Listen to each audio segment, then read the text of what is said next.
Bom, nós vamos acompanhar então a partir de agora o discurso do presidente Jair Bolsonaro na 76ª Assembleia Geral da ONU. Daqui a pouquinho nós teremos o áudio direto da sede da Organização das Nações Unidas em Nova York, em português, evidentemente. O áudio chega em diferentes canais, com traduções. Nós vamos mostrar aqui, evidentemente, o discurso em português do presidente da República, Jair Bolsonaro, que é transmitido para todos os países do mundo. Presidente Jair Bolsonaro, que discursa pela terceira vez como presidente do Brasil na ONU. Vamos ouvi-lo. Antônio Guterres, senhores chefes de Estado e de Governo e demais chefes de delegação, senhoras e senhores, é uma honra abrir novamente a Assembleia Geral das Nações Unidas. Venho aqui mostrar o Brasil diferente daquilo publicado em jornais ou visto em televisões. O Brasil mudou e muito depois que assumimos o governo em janeiro de 2019. Estamos há 2 anos e 8 meses sem qualquer caso concreto de corrupção. O Brasil tem um presidente que acredita em Deus, respeita a Constituição, valoriza a família e deve lealdade ao seu povo. Isso é muito. É uma história da base se levarmos em conta que estávamos à beira do socialismo. Nossas estatais davam prejuízos de bilhões de dólares no passado. Hoje são lucrativas. Nosso Banco de Desenvolvimento era usado para financiar obras em países comunistas, sem garantias. Quem honrava esses compromissos era o próprio povo brasileiro. Tudo isso mudou. Apresento agora um novo Brasil, com sua credibilidade já recuperada diante do mundo. O Brasil possui o maior programa de parceria de investimentos com a iniciativa privada de sua história. Programa que já é uma realidade e está em franca execução. Até aqui foram contratados 100 bilhões de dólares de novos investimentos e arrecadados 23 bilhões de dólares em outorgas. Na área de infraestrutura, leiloamos para a iniciativa privada 34 aeroportos e 29 terminais portuários. Já são mais de 6 bilhões de dólares em contratos privados para novas ferrovias. Introduzimos o sistema de autorizações ferroviárias, o que aproxima nosso modelo ao americano. Em poucos dias recebemos 14 requerimentos de autorizações para novas ferrovias, com quase 15 bilhões de dólares em investimentos privados. Em nosso governo, promovemos o ressurgimento do modal ferroviário. Como reflexo, menor consumo de combustíveis fósseis e redução do custo do Brasil, em especial no barateamento de produção de alimentos. Grande avanço vem acontecendo na área do saneamento básico. O maior leilão da história do setor foi realizado em abril, com concessão ao setor privado dos serviços de distribuição de água e esgoto no estado do Rio de Janeiro.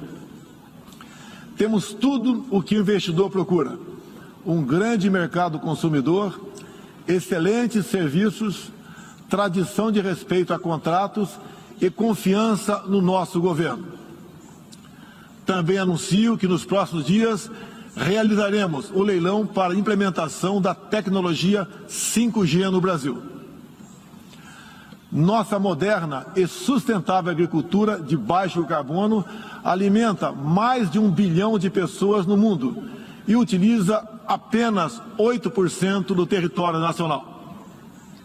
Nenhum país do mundo possui uma legislação ambiental tão completa quanto a nossa. Nosso Código Florestal deve servir de exemplo para outros países. O Brasil é um país com dimensões continentais, com grandes desafios ambientais. São 8,5 milhões de quilômetros quadrados, dos quais 66%, 2/3, são vegetação nativa, a mesma desde o seu descobrimento em 1500. Somente no bioma amazônico, 84% da floresta está intacta, abrigando a maior biodiversidade do planeta. Lembro que a região amazônica equivale à área de toda a Europa Ocidental. Antecipamos de 2060 para 2050 o objetivo de alcançar a neutralidade climática.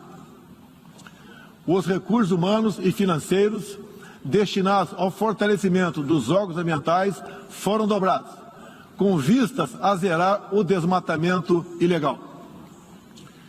E os resultados desta importante ação já começaram a aparecer. Na Amazônia, tivemos uma redução de 32% do desmatamento no mês de agosto, quando comparado a agosto do ano anterior. Qual país do mundo tem uma política de preservação ambiental como a nossa? Os senhores estão convidados a visitar a nossa Amazônia. O Brasil já é um exemplo na geração de energia, com 83% advinda de fontes renováveis. Por ocasião da COP26, buscaremos consenso sobre as regras do mercado de crédito de carbono global. Esperamos que os países industrializados cumpram efetivamente seus compromissos com o financiamento de clima em volumes relevantes. O futuro do emprego verde está no Brasil. Energia renovável, agricultura sustentável, indústria de baixa emissão, saneamento básico, tratamento de resíduos e turismo. Ratificamos a Convenção Interamericana contra o Racismo e formas correlatas de intolerância. Temos a família tradicional como fundamento da civilização. E a liberdade do ser humano só se completa com a liberdade de culto e de expressão. 14% do território nacional, ou seja, mais de 110 milhões de hectares, uma área equivalente à Alemanha e França juntas, é destinada às reservas indígenas. Nessas regiões, 600 mil indígenas vivem em liberdade e cada vez mais desejam utilizar suas terras para agricultura e outras atividades.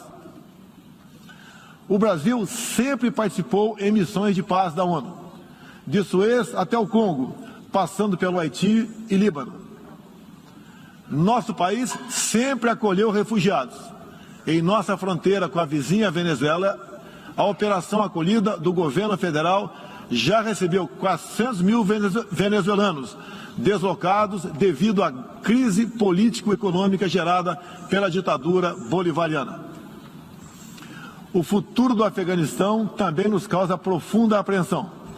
Concederemos visto humanitário para cristãos, mulheres, crianças e juízes afegãos. Nesses 20 anos dos atentados contra os Estados Unidos da América, em 11 de setembro de 2001, reitero nosso repúdio ao terrorismo em todas suas formas. Em 2022, voltaremos a ocupar uma cadeira no Conselho de Segurança da ONU. Agradeço aos 181 países, em um universo de 190, que confiaram no Brasil. Reflexo de uma política externa séria e responsável, promovida pelo nosso Ministério das Relações Exteriores. Apoiamos uma reforma do Conselho de Segurança da ONU, onde buscamos um assento permanente. A pandemia pegou a todos de surpresa em 2020. Lamentamos todas as mortes ocorridas no Brasil e no mundo. Sempre defendi combater o vírus e o desemprego de forma simultânea e com a mesma responsabilidade. As medidas de isolamento e lockdown deixaram um legado de inflação, em especial nos gêneros alimentícios no mundo todo. No Brasil, para atender aqueles mais humildes, obrigados a ficar em casa por decisão de governadores e prefeitos e que perderam sua renda, concedemos um auxílio emergencial de $800 para 68 milhões de pessoas em 2020. Lembro que terminamos 2020, ano da pandemia, com mais empregos formais do que em dezembro de 2019, graças às ações do nosso governo com programas de manutenção de emprego e renda que nos custaram cerca de 40 bilhões de dólares.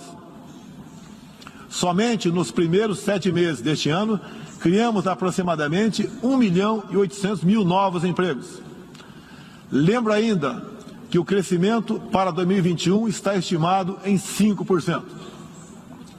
Até o momento, o governo federal distribuiu mais de 260 milhões de doses de vacinas e mais de 140 milhões de brasileiros já receberam, pelo menos, a primeira dose, o que representa quase 90% adulta. 80% da população indígena também já foi totalmente vacinada. Até novembro, todos que escolheram ser vacinados no Brasil serão atendidos. Apoiamos a vacinação. Contudo, o nosso governo tem se posicionado contrário ao passaporte sanitário ou a qualquer obrigação relacionada à vacina. Desde o início da pandemia, apoiamos a autonomia do médico na busca do tratamento precoce, seguindo recomendação do nosso Conselho Federal de Medicina. Eu mesmo fui um desses que fez tratamento inicial. Respeitamos a relação médico-paciente na decisão da medicação a ser utilizada e no seu uso off-label. Não entendemos porque muitos países, juntamente com grande parte da mídia, se colocaram contra o tratamento inicial. A história e a ciência saberão responsabilizar a todos. No último 7 de setembro, data da nossa independência, milhões de brasileiros, de forma pacífica e patriótica, foram às ruas, na maior manifestação de nossa história. Mostrar que não abre mão da democracia, das liberdades individuais e de apoio ao nosso governo. Como demonstrado, o Brasil vive novos tempos. Na economia, temos um dos melhores desempenhos entre os emergentes. Meu governo recuperou a credibilidade externa e hoje se apresenta como um dos melhores destinos para investimentos. É aqui, nesta Assembleia Geral, que vislumbramos um mundo de mais liberdade, democracia, prosperidade e paz. Que Deus abençoe a todos.